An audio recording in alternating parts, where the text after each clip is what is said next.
Delhi versus পাঞ্জাবের ম্যাচটা মাঝপথে বন্ধ হয়ে গেল কেন? তোমাদের মনের মধ্যে একটা প্রশ্ন ছিল।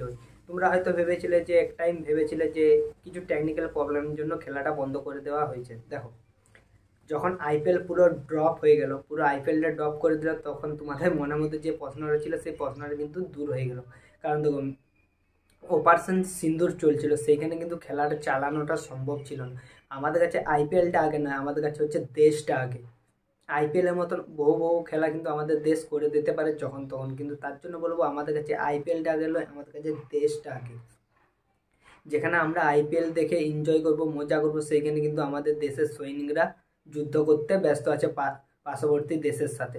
সেখানে আমরা কিভাবে এনজয় করতে পারি একটা খেলাকে নিয়ে? যে খেলাটা আমাদের এই বছর না হলেও কোনো অসুবিধা নেই, পরের বছর আমাদের খেলাটা হবে, কিন্তু আমাদের কাছে খেলাটা আগে না, আমাদের কাছে দেশটা আগে।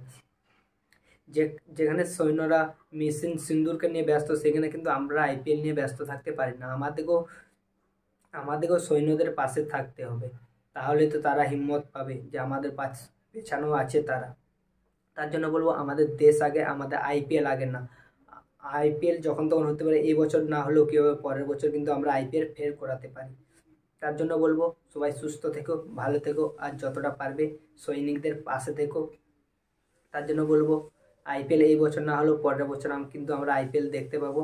আইপিএল নিয়ে আমাদের ব্যস্ততা হওয়ার কোনো কথাই নাই, কারণ যেহেতু মেশিন সুন্দর চলছে, পার্শ্ববর্তী দেশকে কিন্তু পাল্টা জবাব দিচ্ছে আমাদের দেশ। তার জন্য বলবো ভালো থেকো, সুস্থ থেকো। জয় হিন্দ, বন্দে মাতরম।